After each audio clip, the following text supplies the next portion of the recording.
So welcome, dear ones, for our Okay to Feel webinar. For me today, I am okay to feel a little under the weather.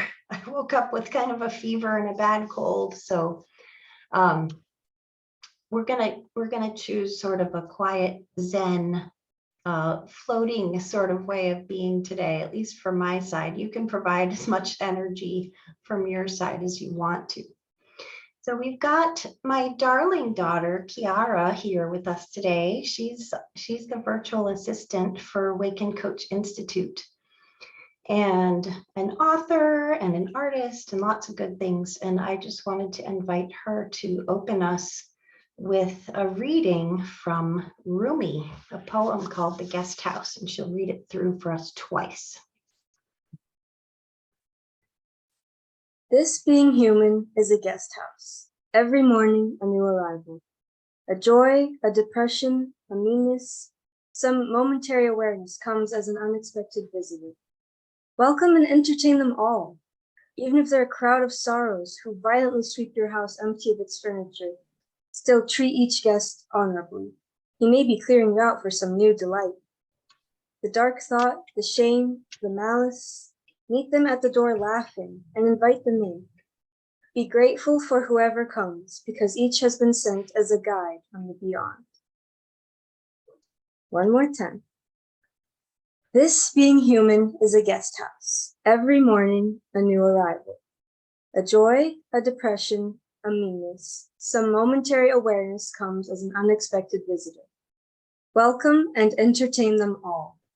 Even if they're a crowd of sorrows who violently sweep your house empty of its furniture, still treat each guest honorably. He may be clearing you out for some new delight. The dark thought, the shame, the malice, meet them at the door laughing and invite them in. Be grateful for whoever comes, because each has been sent as a guide from beyond. Thank you, Kiara. So profound to think of this temple as a guest house, and these emotions that come in are momentary. Sometimes they last a lot longer if we decide to start ruminating on them in our thoughts. But we're bigger than our emotions, and they do have something that they want to say to us. I remember a few years ago, it was just after my dad had died really suddenly. And I was just in so much grief and so much pain, and it felt like it was way bigger than me. And a coach that I had requested that I imagine myself sitting on a couch, and that my grief could sit on the couch opposite me, and the two of us could have a chat. And that just did me a world of good, because it was the first time that I felt like, okay, this is manageable, because the grief is not bigger than me. It's not overcoming me. It is outside of me. It has a message for me. I can speak with it. And grief turned out to become a good friend over time. And it, I would say the waves were maybe just as big as they had been before, but I knew that I could meet them. Not always laughing, as Rumi suggests, but I think a little bit more now. And we can do that with a lot of big emotions. So Kiara, do you mind sharing your screen? We're having a little technical bug where there's some kind of black boxes showing up in front of the screen share. So you'll see the whole presentation when you get it afterwards, but just don't be alarmed if there's little boxes. Kiara, it's showing all black for us now. There you go. So just ignore those little boxes kind of covering it, and we'll take it from here. So we're all here today because we would like to thrive as emotional creatures. One of the images that I really like for emotions is the elephant and the rider, where the elephant is so huge, it is so powerful, and it has so much energy. And the rider represents our emotional core, the heart of us, the gut of us, that real powerhouse. And then the rider would represent that logical thinking brain that we think is in charge, but it's actually a lot less powerful than the elephant. And so I want to suggest that it really is okay to invite all of the power of that elephant. And we are actually neither the elephant nor the rider. We're the one who clears the path for both of them to get lined up, head, heart, and gut, and make really good decisions when it's the self that's leading both. Next slide, Kiara. And so that was me in Spain. At Awaken Coach Institute, we've started finally, after COVID has settled a bit, being able to meet in person. And so we did have a gorgeous, gorgeous time together in Spain, and we'll be doing it again in June of 2023. If you want to join us. Hi, Eve. And so just to introduce myself quickly, Kiara, can you, yeah, right there. I don't know that I need to tell you my different coaching qualifications, but I do just want you to know that my purpose in life is to create communities of grace. And I grew up in a place where only certain ways of being, the straight and narrow, was accepted, and there was a lot of judgment and moralizing. And what I love to do is create places where people can come and be fully themselves. And so I want to do that between us here now. I want to create spaces where we can be brave and loving with each other and not have to hide parts of us. And that's what the best coaches do too. I think coaches are there to make sure that you can be who you really are. And that's why I love to train coaches, because it's not all on me and it's not all on you to listen to every story in the world, but the more of us who are willing, the better the world gets. Next slide, Kiara.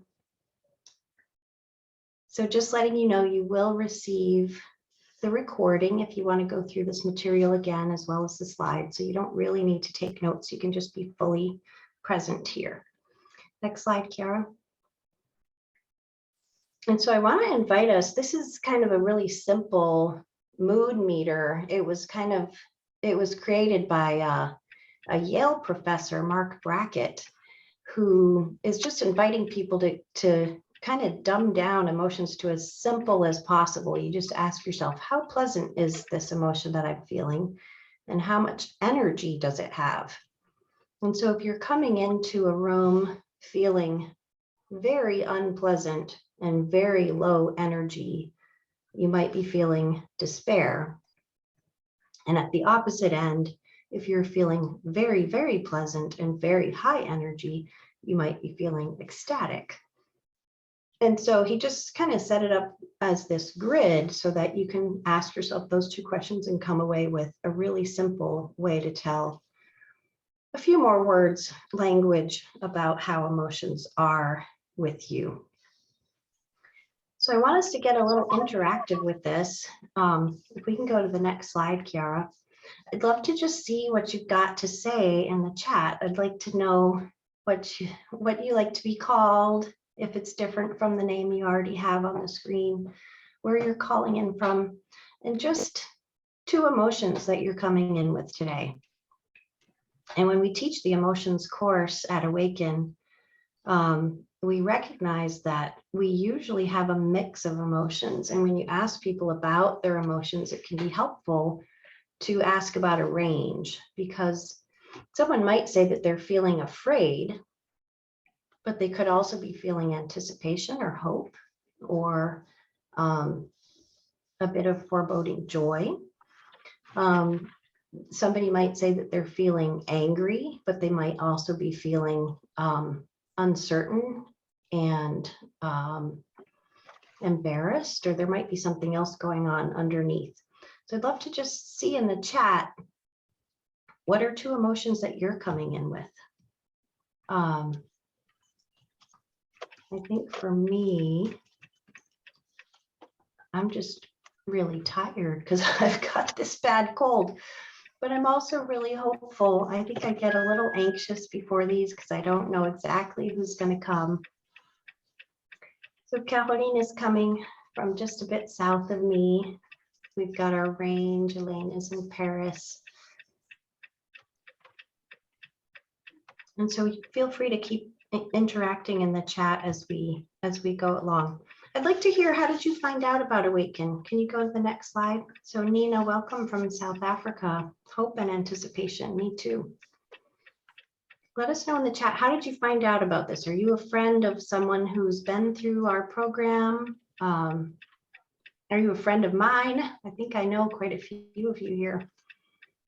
Or maybe you've been through the course. Sigurd is coming in relaxed and joyful, and who wouldn't be if you're in Crete and Greece, right? Anna's from Berlin, feeling restless and hopeful.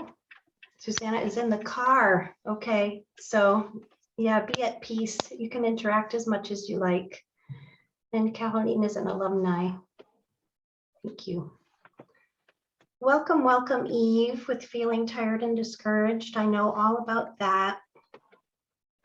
All right. And so next slide, Kiara.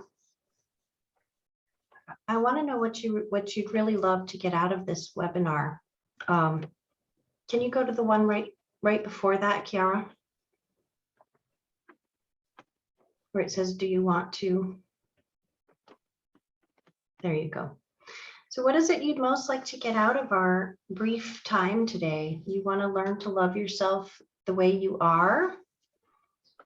Are you wanting more kindness to radiate out, kindness to yourself and to others? Are you wanting to make the world a better place, or is it something else?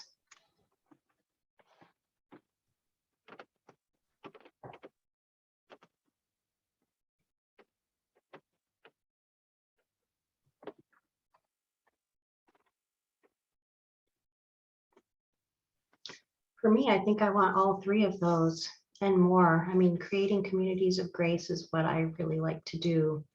And it does start from the inside, because you can only connect with others to the extent you can connect to yourself.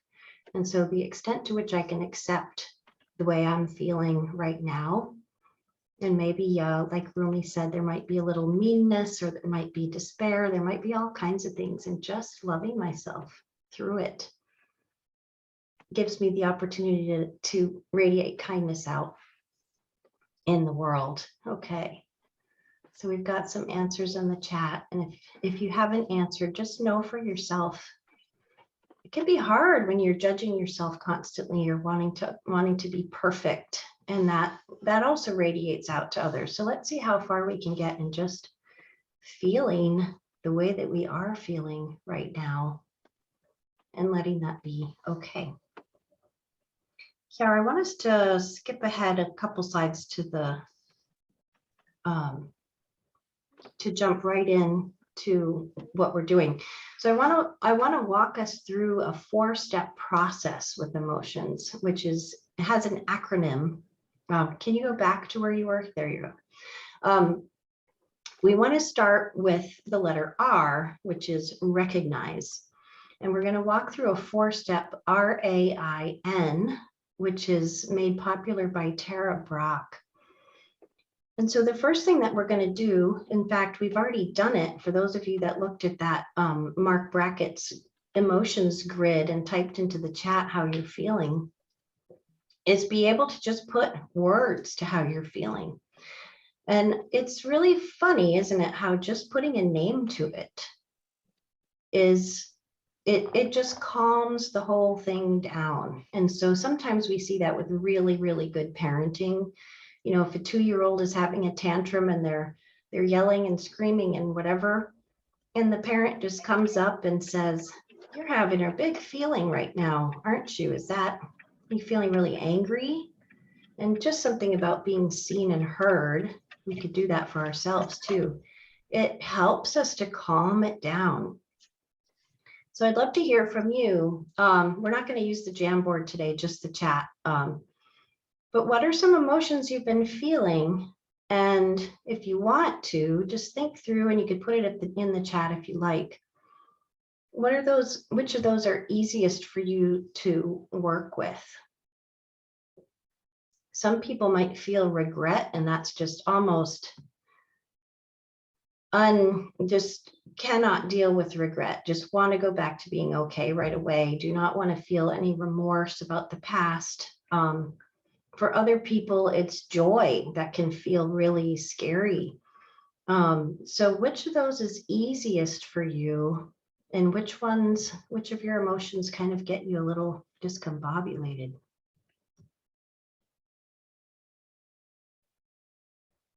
And just remember that no matter what the emotion is, the closer you can get to naming it, whatever is mentionable is manageable. And so that does give you a way to be able to interact with your feelings from your true self energy. So I want us to go to the next, the letter A. We've done R is recognize. Our next step in working with our emotions is the letter A. Can you go to the next slide, Kara? And so the letter A stands for allow. And this one, if any of you have had the pleasure of reading Jill Bolte Taylor's book, My Stroke of Insight, she's a neuroanatomist who had a stroke. And so she was actually able to observe her own brain, her left and right hemispheres, and the different parts of the brain as she was having her stroke. And then the 8 years of putting her brain back online, which gave her the ability to make choices about which emotions she wanted to have in her life and which kinds of thoughts she wanted to have in her life. And one thing that she wrote in her book is that each emotion is actually kind of a burst of chemicals that rushes through the body in 90 seconds. And so having that information can be really helpful, because sometimes if you're feeling really angry or upset or have one of those bigger emotions, you might feel like this is unbearable. This is too big for me. I'll just say the name of the book again. It's called My Stroke of Insight. Jill Bolte Taylor's name is up there at the top of the slide. And she's written other books. She's written another one more recently that's really excellent too. So if emotion is just a kind of a chemical bath that has a message for you, it's a guest in your house for literally 90 seconds, and then it goes away. Unless you start going down the track of your thoughts and stories about that emotion. But as long as you just feel it, we're okay to feel here, you actually can sit with an emotion for 90 seconds. And just observe it going through you. And so allowing it is just kind of paying attention.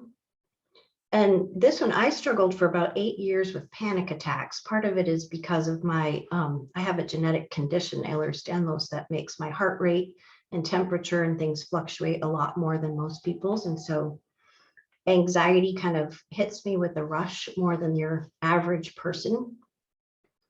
But even for that, and even for really, like, I think I'm going to die, I'm having a heart attack kind of feelings, it is possible to welcome that feeling, invite it in, and say, hey, panic, thank you so much. And you're just noticing, okay, my heart is beating a little faster. My face is getting a little bit red. This is what's happening, and it's going to be gone in 90 seconds, because that's what emotions do. And so what happens in your body if you were to just say, here's a guest, here's somebody coming to give me a message, let me just allow it for a minute and a half and see what happens. It might tell you something really cool that you're actually wanting to know. Next slide, Kara. And so the next letter in our acronym is the letter I. So we're going through the word rain. And so investigate, when we talked about the R, recognize, we're actually doing a cognitive process where we're putting words and language to the emotion. So we might be picking like 3 or 4 words that represent the emotions that we're feeling. In investigating, we're going into the body.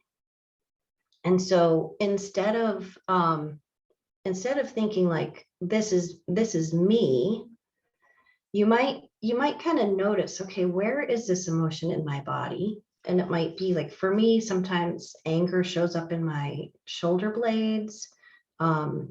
Sometimes powerlessness shows up as a tingling in the palms of my hands.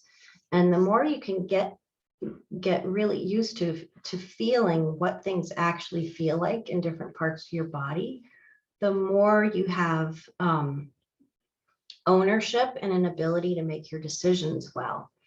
And then what we like to do at Awaken is we can actually say, okay, let's say that I feel like I want to punch somebody and I can feel it as a tingling in my palm. I can actually say, okay, let me take that emotion, and instead of leaving it inside my body, I'm going to set it on my desk or someplace where I can look at it and just describe it. And so we have a lot of fun with this at Awaken. We take our emotions out from wherever they were. And what we do is we imagine that I myself, my true self, is sitting in the kind of weather that I enjoy. So maybe I like it to be about 24 degrees Celsius and the warmth of the sun, maybe a light breeze. And so that's the weather report that I have. But my emotion might have a very different weather report. So I set it down on the desk and I ask it, hey, buddy, what's the weather like over there? And I can ask it for, what's your favorite bedtime story? What's your favorite song? What kind of games do you like to play? If you could draw me a picture, what would you draw? And I can just listen for what are the messages that this emotion is wanting to tell me. And it's actually really funny what happens. People I've seen clients kind of pick up a random object on their desk and start having a chat with it, because what we can do is we can ask the emotion, what message do you want to give me from your weather report? Always making sure I keep myself a little bit distant from it. I don't go into the storm clouds or, the lightning flashing down that my emotion is happening. I stay over here in my tranquil weather. But as I talk to it, I get a feel for what are the messages. And sometimes I find out that little buddy of mine has false information. That little buddy might believe that I'm a 4-year-old and be really nervous and think that they need to jump up and take control of the situation because they don't think that I've got it. And so sometimes I can tell that little buddy some truth and say, you know what, my friend, I really appreciate you showing up and getting so excited about what's happening and trying to protect me. Can I just let you know that I'm actually 51 years old? I've got a lot of white hair going on here. I'm married. I've got 3 adult kids. I've made pretty good choices for the most part, with a few notable exceptions, but hey, I'm alive. Things are okay. And how about if you let me handle this one? I will listen to you and I've got it. And so it's really a matter of you recognizing I'm the boss of me. I'm the boss of the thoughts and the emotions. And it's okay to feel them and to welcome whatever is going on in my body and say, hey, what do you want to say? How do you want to help me out here? And maybe give it a little bit of truth. Next slide, Kiara. And so the last of our acronym is the N, nurture. And so we're just bringing kindness. And I know that's not always what we're most likely to do, especially with anger and fear and some of the, maybe we have disgust, maybe we have embarrassment or shame, maybe have grandiosity. And there could be a part of us that's saying, would you just shut up and calm down and get out of my life? And why do you keep rearing your ugly head? But the more we can be kind, even to those parts of ourselves that we don't like, the better off we'll be. It really is that Romy's guest house. Like, you know what? I don't have to like it right now, but thank you for coming. You're my guest. What do you want to say? And so we can talk to ourselves, just change our language a little bit and say, yeah, you're my friend. Doesn't feel that great maybe, but thanks for showing up and telling me what I need to hear. And, we can even, a lot of times, once we've taken that emotion out and heard it and had this chat, given it some love, given it some truth, we might even ask it, how do you want to be part of my team?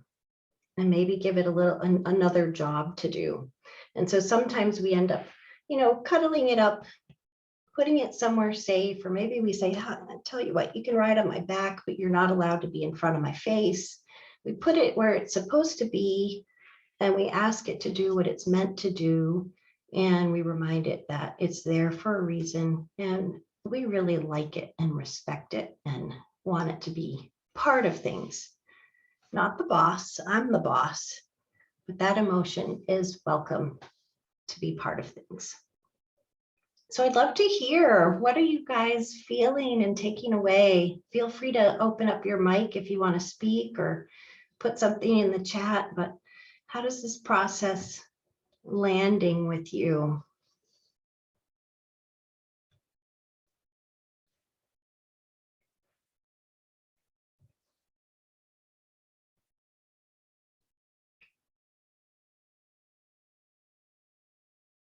You wanting to speak, Sigurd?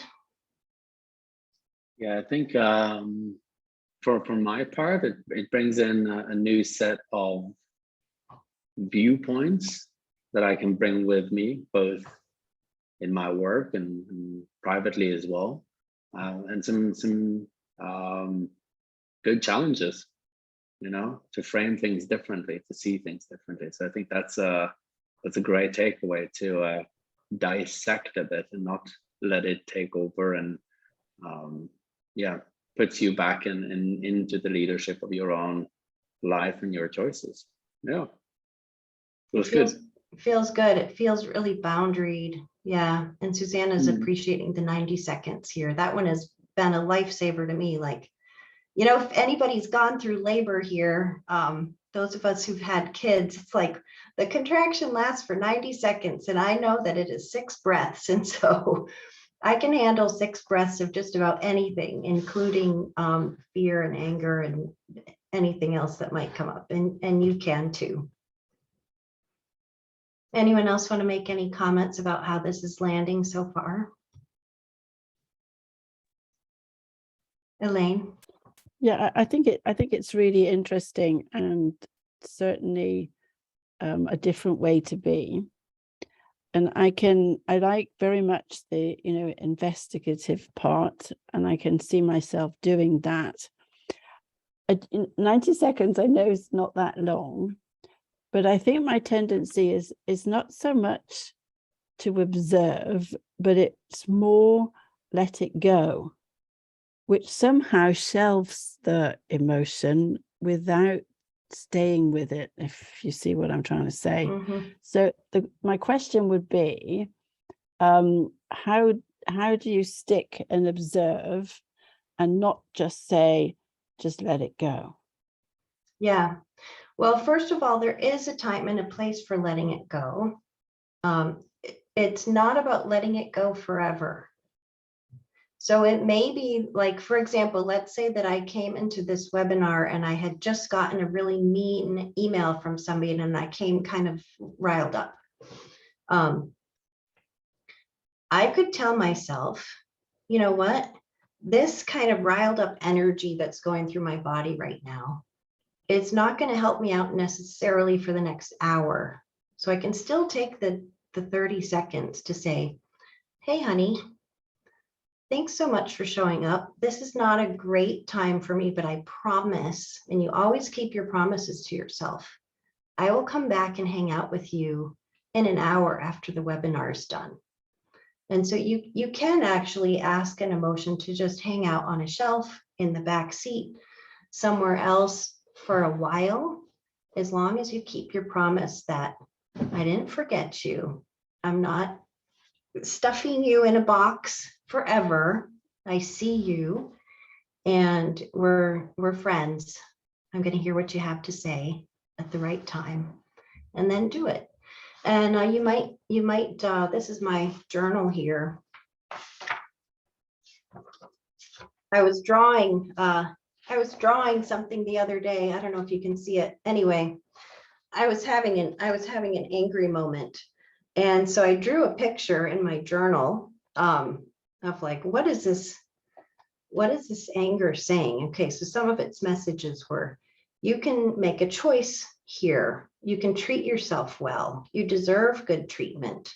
It's okay to push back and say no. And what I noticed about the anger when I drew it is it was kind of a monster with horns and big red eyes, but the poor monster had no arms. They were just these little floppy, ineffectual things. And so when I saw what I had drawn, it was just crystal clear to me, like, oh, if that anger is going to be effective, it's got to have some arms, and it wants to take some action. And so sometimes just investigating, it can be kind of funny and playful, and tell you real, truthful things. You want to say something, Elaine? Yeah, thank you. That's really helpful. So if I've understood, it's like saying that, the allowing the emotion, the 90-second time and the time of observation, investigation can be the same time. Yeah. That I can, I'm feeling angry, and so then I can start just drawing it, but not analyzing it, just letting it out on the page. Sure. Okay, thanks. Yeah, and the drawing and chatting to it might take longer than 90 seconds. The 90 seconds is really referring to that, the flood of chemicals in the body. Sure, that dissipate, but you can certainly start your friendly chat while you're letting it move through your body. Great questions. All right, so next slide, Kiara.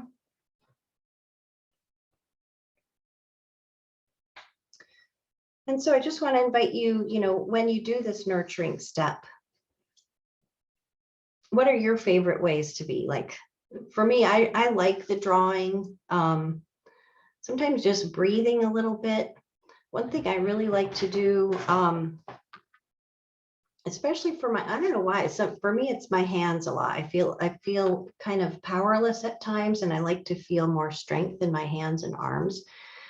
So sometimes I'll do a little lotion or rub my hands together and get them a little warmer, and notice the muscles in my hands and the power in my hands.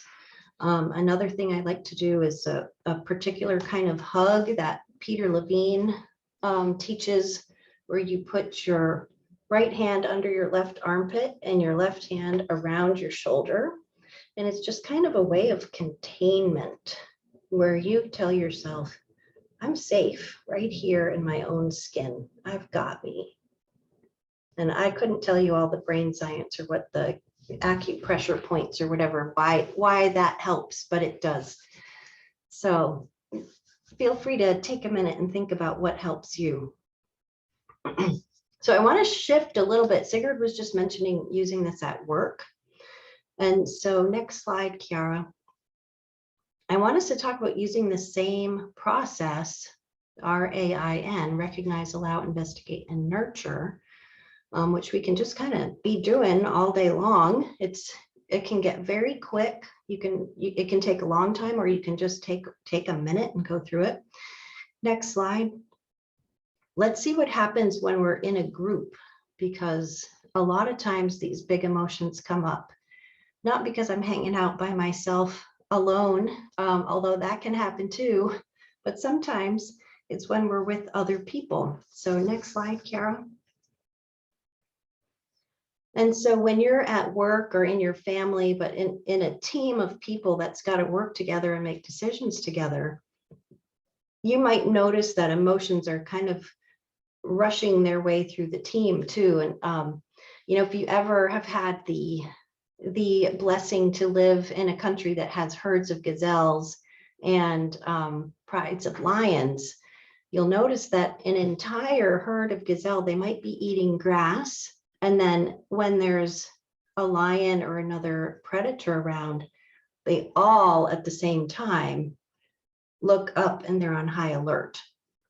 And so anxiety is in our bodies as a function of teams. And so a lot of times a whole group of people can go into that alert state. And as it runs through your team, you get to choose because you're still the boss of you, no matter how much chaos is going on around. So what can happen is it's almost like the anxiety is running through the carpet and climbing up everybody's legs. And you can still use that rain technique and be calm. And just the fact that you took a deep breath and used a soft gaze and a soft voice, slowed your pace down, and maybe asked a calm question, you can get calm running through your team as well. And so being in charge of yourself has a great leadership effect in the wider world. And it can make, you know, teams be more creative, more fun, more relaxed, and better able to make decisions. So we're going to go through the same 4 acronyms with a little bit more depth for teams. And I'll do this fairly quickly so we can leave a few minutes for questions. So next slide, Kiara. And I'm really noticing my voice here. I'll see what I can do. So when you're recognizing emotions on a team, one book that I often recommend is The 6 Thinking Hats by De Bono. And it's actually, he uses actual hats. And so there's like a black hat, a red hat, a green hat, a blue hat. And so the red hat is the one representing emotions. And so if your team is wanting to make a decision, maybe you've been gathering information, you've been doing some brainstorming about what could go well, you've been doing some brainstorming about what could go wrong, and you notice that there's emotions coming up, instead of doing our usual, shut them down, pretend they're not there, get back to the facts, you can take the time to ask the question. So if you're using this process with the red hat, you can put a paper on the table saying, okay, it's red hat time. If not, you can use another way of doing it. But what you're doing is you're depersonalizing the emotions. It's not that you have an angry person versus a happy person. It's that there's emotions on the team. Let's put them out there on the table and name them. And so you're going to put some names to that emotion. Like a lot of times groups are deciding, are we all going back to working in the office or are we going to work at home? And there can be really hot emotions about that because it affects people's lives. And so instead of just getting to the facts, if you can actually say, let's recognize there's some fear on our team, there's some anger on the team, there's some excitement, there's anticipation, there's a whole range. And it's okay to mention, because anything mentionable is manageable. And even though you might be a little nervous about mentioning emotions, it does have a calming effect to name them. People who are like, okay, somebody noticed that there's some anger here, or there's some anticipation, or there's a mix. It just feels good on a team to be recognized and heard. Next slide, Kiara. And so we're doing allow again, and this one's on a team. And so you're just welcoming them. Once again, it's just data. You're just saying it's okay to feel some disgust, some regret, some joy, some confusion. Anything that's there is there. And one thing that you want to do as you're allowing is something that can happen in teams is that you might have like a whole group of people that's feeling the same way, and then one lone ranger who's feeling differently. And so what you want to do is reveal the truth in every voice in the system. Because what happens is sometimes if one person feels like they're being ostracized and they're the only one who's different, they will tend to get much louder and angrier and more obnoxious and difficult to deal with. Whereas if one person in the group can go over and be with that other person who's the outsider and say, let's allow this too. What's going on? A lot of times that lone voice is speaking something that several other people are afraid to speak. And so if you do get every voice in the system out there with all their emotions, you can get a whole lot more truth, a whole lot more data, and make a lot better decisions. Next slide, Kiara. And so what sometimes happens is on a team, if somebody does express an unusual emotion or one that others haven't expressed yet, there can be sort of like an instant attack, or that person's the problem, we need to get rid of them. And so instead of doing that, if you can invite your team, you don't have to understand it necessarily, but you do need to be curious. And just the simple fact that you're curious, you want to know more, you want to have that like, okay, let's not only name it, but let's see what are the needs underneath that, and see how fun and creative you can get with it. That doesn't have to be scary to deal with emotions. You could all draw some pictures about the emotions going on. You could all ask about the weather report. You can all ask what is the bedtime story that these different emotions on our team are saying right now. And so once again, you might ask people to name a range of 5 emotions that they're feeling. Nobody's just feeling one thing. And then see what are those feelings wanting to say, because the formula is, I feel this because I want this. I feel nervous because I want those 2 extra hours of commute time every day back in my life. And that will bring you a whole lot more information. Next slide, Kiara. And so on a team, I've kind of added a word to the nurture, which is not identified. And so when I do team coaching, I don't tend to ask questions to one particular person. So I wouldn't say, how are you feeling, Eve? How are you feeling, Sigurd? I would tend to use a wider, softer gaze that's a little bit less focused on a particular person, and say things like, there is this, I'm noticing this. Instead of like, Sigurd, you seem to be pretty upset right now. That's not going to help any. But if I say, I'm noticing on this team, there might be a need to be upset right now. Is anybody else noticing that? And usually there's going to be more than one person who notices that. Or if somebody does say, I'm just feeling really sad, you can say, that makes sense. Yeah, a lot of people would be feeling sad in that situation. Who else feels like that? And you're kind of looking for these, if more than one person is nodding their head when you say things, you might then notice, I'm noticing a lot of head nods. There seems to be some similarities going on in this team.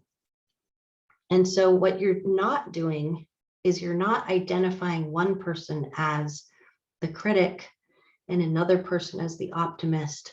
You're saying, on this team, there's a need for some critical views right now. On this team, there's a need for some optimism.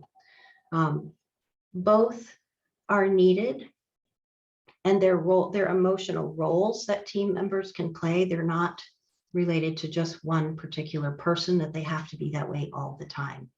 It's not, I'm the optimist, but it's, I'm feeling optimistic about this right now.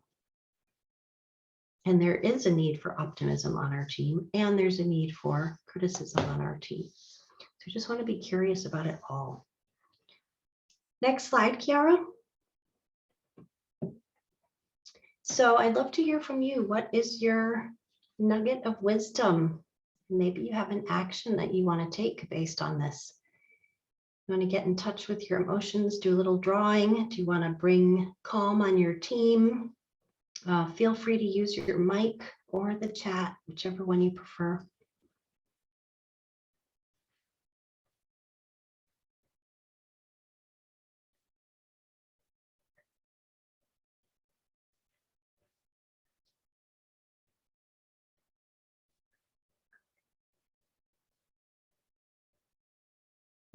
Taking that meta view, allowing time and space for emotions of daily life.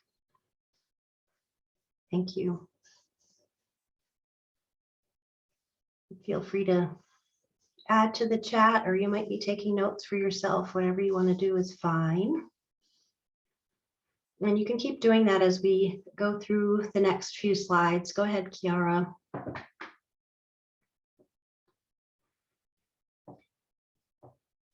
Yeah, Elaine's feeling a bit like Sigurd. Thank you. So sometimes we're going through big transitions and want to make a difference in the world. Kiara, you can just kind of keep moving through these slides.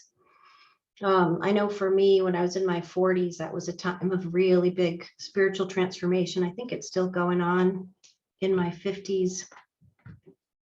But I know one thing is true. I still want to be the leader of my life and make the world a better place for people around me. I want it to be more loving, more brave. And so that's a big part of the reason that I launched Awaken Coach Institute back in 2020.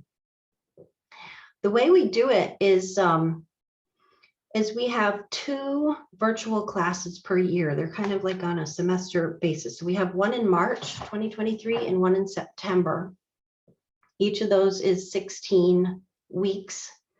And then we also have started adding in person. So next month I get to travel to Kenya. Yay! To the most beautiful white sand beach in the whole world.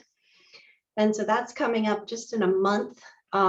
We have 2 spaces left for that if anybody wants to get really crazy. And in fact, we're having a half-price flash sale for Kenyan citizens. If you know any of those, send them our way. And what we do is we give you lifetime access to the whole course. So this emotions course is 1 out of about 30 classes in the course. And so you've got that for life with all the videos and the reading and the resources. And then we meet in person if it's in Kenya.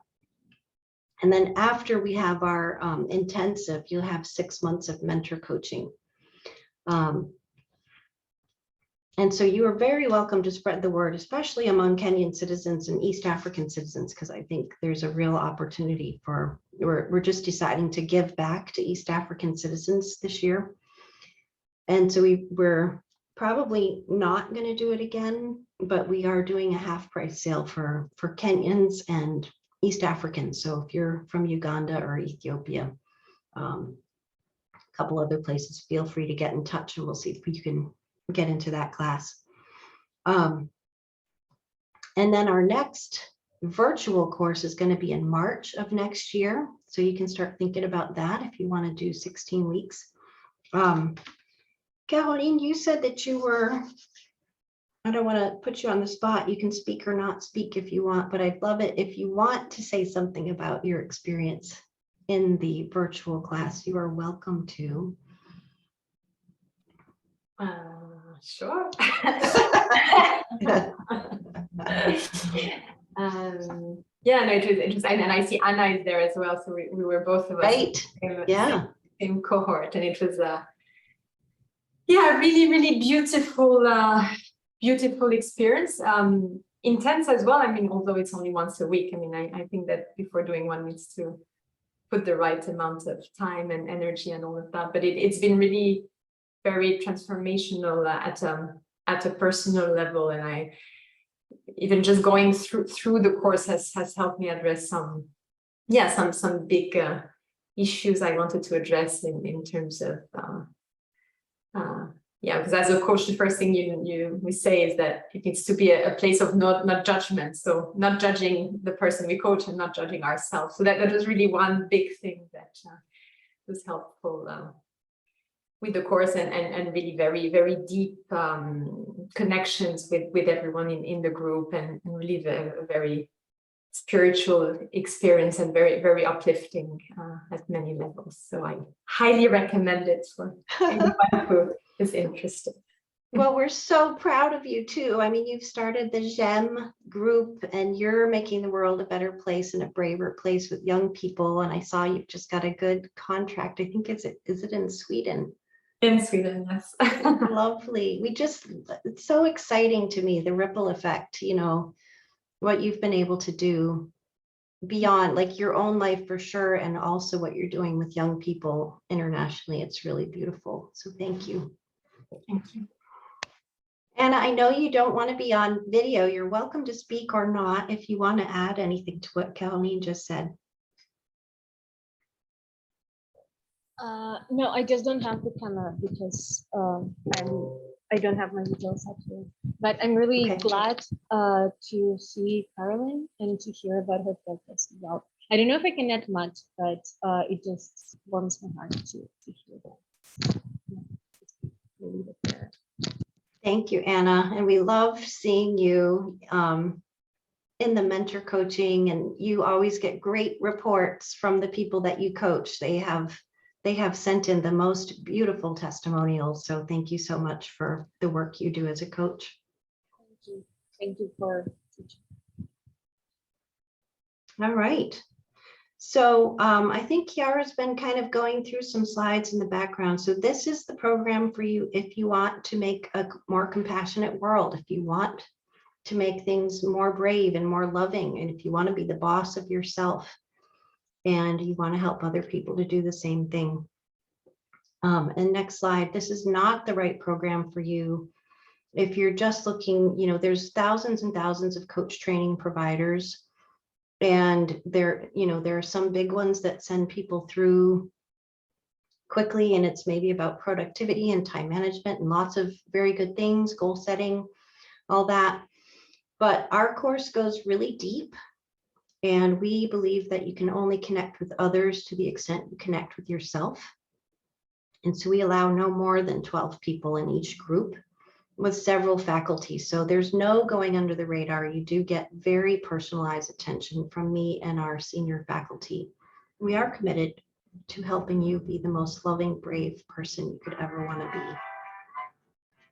There's my phone somewhere telling me it's time to pick up my kid, which I'm not going to do. My husband's going to do it. But I have no idea where that sound is coming from. So we're just going to hear cello music in the background. So I just want to open it up for questions or comments. Is there anything you'd like to say before we wrap up? Any questions that you have? I found my phone. It was in my pocket.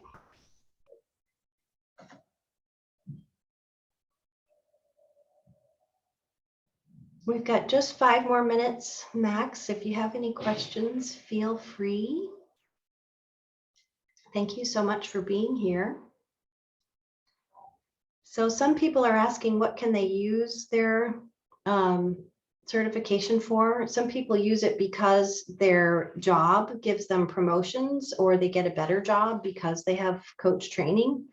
And so I would say probably the majority of the people who go through our course are not necessarily going to become life coaches in that they're not necessarily going to become entrepreneurs and set up their own business. They may use it because they want to become a better person. They want to have more of an impact in their family relationships. Other people just really get a lot of promotions and job opportunities that they wouldn't have without the coaching certification. And some people do build a coaching business. We've got an alumni page on our site, and you can check them out and see all the fun things that our coaches are doing in the world, lots of different countries. So thank you everyone for being here. I'll stay on a few more minutes after I stop the recording in case you have questions.